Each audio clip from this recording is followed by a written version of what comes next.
Hi friends, welcome to English Study Point. Today in this lecture I am discussing about Eve Kosofsky Sedgwick. So friends, before starting this lecture I want to inform you that I have made a separate video lecture in which I have discussed about queer theory background in detail. So I recommend you to please visit my channel's playlist and clear your concept about what is queer theory, and then I recommend you to refer to this lecture so that you are able to understand things in a more better way. And Eve Kosofsky Sedgwick, she is female queer theory critique. Remember this. And before starting this, I also want to tell you that I am explaining all these things in a bilingual language, Hindi as well as in English. First of all, I am giving introduction of Eve Kosofsky Sedgwick. So, Eve Kosofsky Sedgwick was an American academic scholar. Please remember this. She was an American academic scholar in the fields of gender studies, queer theory, and critical theory. So please remember these points. She was an American academic scholar in the fields of gender studies, queer theory, and critical theory. And she was born on 2 May 1950, Dayton, Ohio in US, and she died in 12 April 2009 in New York, that is in US.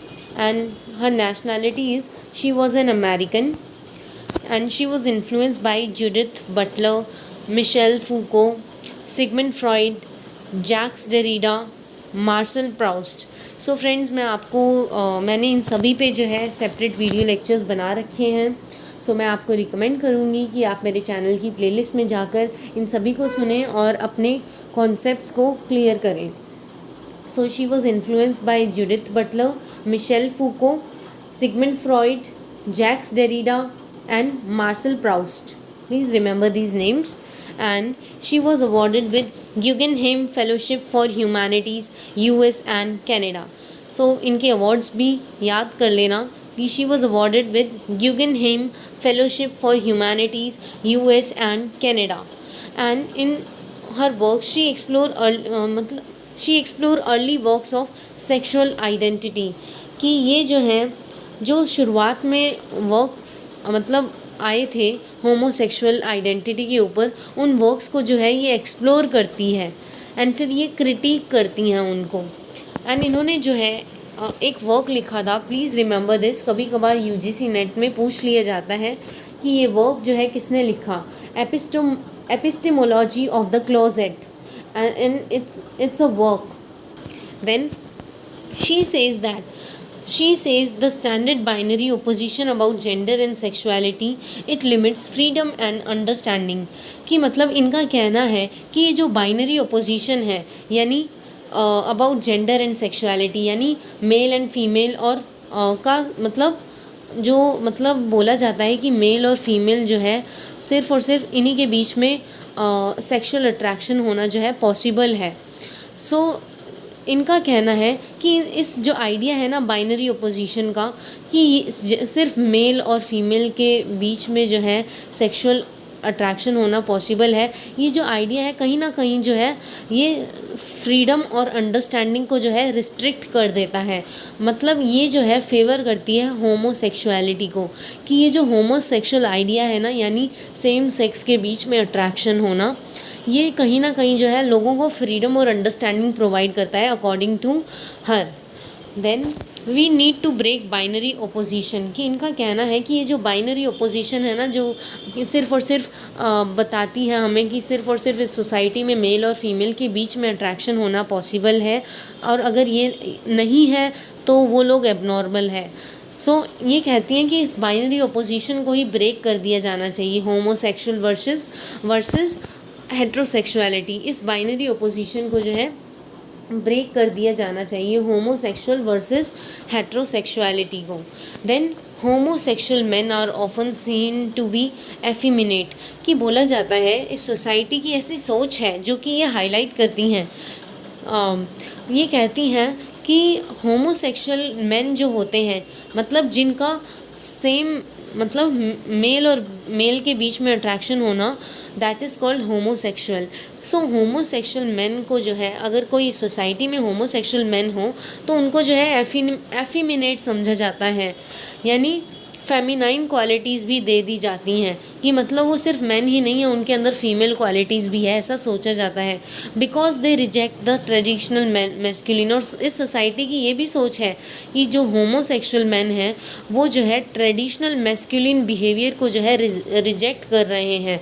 Traditional masculine behaviour क्या है कि women को pursue करना, यानी women के प्रति sexual attraction होना। सो ये होमोसेक्सुअल मैन जो होते हैं इनके अंदर फेमिनाइन क्वालिटीज़ है जो कि ट्रेडिशनल मैस्कुलिन बिहेवियर को रिजेक्ट कर रहे हैं। ट्रेडिशनल मैस्कुलिन बिहेवियर वो है मतलब वुमेन को परस्यू करना, यानी वुमेन के प्रति सेक्सुअल अट्रैक्शन होना।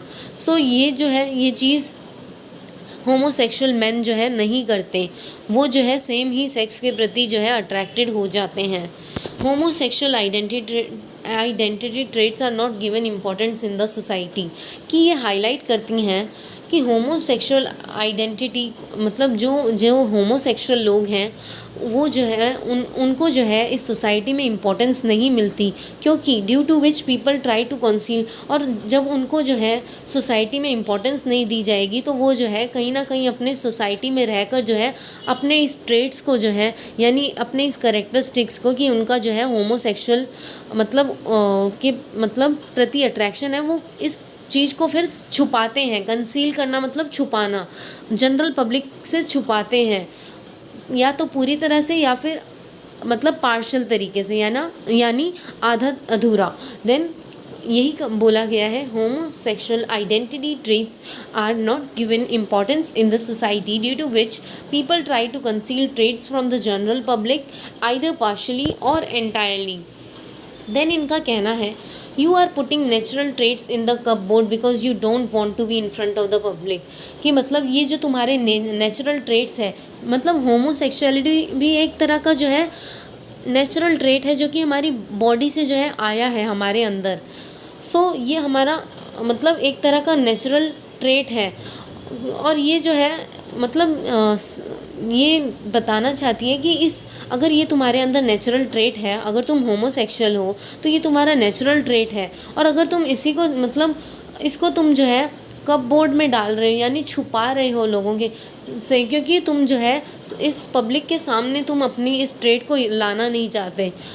तो ये बताना चाहती हैं कि मतलब इस लाइन को बोल के ये हाईलाइट करना चाहती हैं कि तुम जो है इस नेचुरल ट्रेट को जो है सोसाइटी के सामने लाओ, ये तुम्हारा नेचुरल ट्रेट है, इनबॉर्न ट्रेट है, तो इस सोसाइटी के सामने लाओ, इसे छुपाओ नहीं।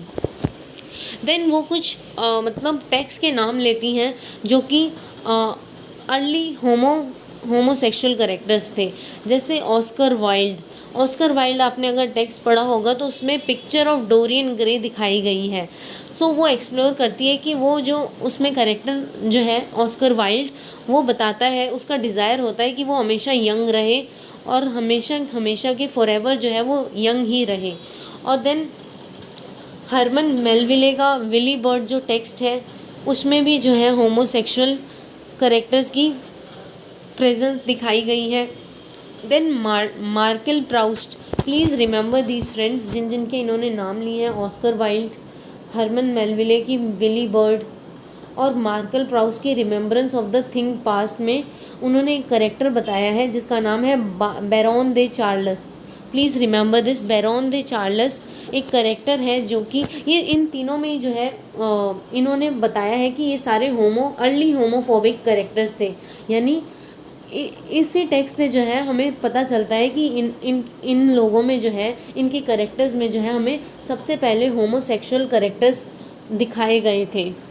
Then rather than looking characters as a warning, look at these characters as a people who are liberated, कि मतलब इस लाइन के थ्रू वो बताना चाहती हैं कि आप जिस तरह से लोगों को होमोसेक्सुअल लोगों को एज अ वार्निंग समझते हो, तो ऐसा मत समझ के जो है तुम उन लोगों को जो है इस तरह से देखो कि ये लोग जो है लिबरेट हो चुके हैं। मतलब ये जो है मतलब सोसाइटी के रूल्स और रेगुलेशंस को फॉलो ना करके ये अपना ही एक मतलब एक आइडिया जो है मेंटेन कर रहे हैं और उसके साथ साथ ये लिबरेट हो चुके हैं। जैसे इस सोसाइटी का कहना है सिर्फ़ और सिर्फ सेक्सुअल अट्रैक्शन मेल और फीमेल के मतलब बीच में ही एक्सेप्टेड है इस सोसाइटी के अंदर। बट ये बताती हैं कि मतलब होमोसेक्सुअल कैरेक्टर्स की तरफ जाकर देखो, कम से कम उन्होंने अपनी फीलिंग्स को तो बताया है कि उनकी जो है अट्रैक्शन किसी सेम सेक्स के मेंबर से है। सो इस तरह से जो है उनको लिबरेटेड वे से देखो, rather than looking characters as a warning, look at these characters as people who are liberated. They still were happy in what they were doing, कि ये फिर भी खुश हैं जो भी ये कर रहे हैं। सो इसी के थ्रू ये लेक्चर एंड होता है। एंड फ्रेंड्स, आपको मैं बताना चाहूँगी कि मैंने सेपरेट वीडियो लेक्चर बना रखा है क्वेयर थ्योरी के बैकग्राउंड के ऊपर। तो मैं आपको सजेस्ट करूँगी, अगर आप इस चैनल पे नए हो तो आप मेरे चैनल की प्लेलिस्ट में जाकर उसे ज़रूर सुने और अपने कॉन्सेप्ट को क्लियर करें, क्वेयर थ्योरी के बैकग्राउंड को ज़रूर सुने। सो इसी के साथ ये लेक्चर एंड होता है। एंड फ्रेंड्स, अगर आपको इस चैनल के लेक्चर्स अच्छे लगते हों तो please like, share and subscribe and don't forget to comment. Thanks for listening.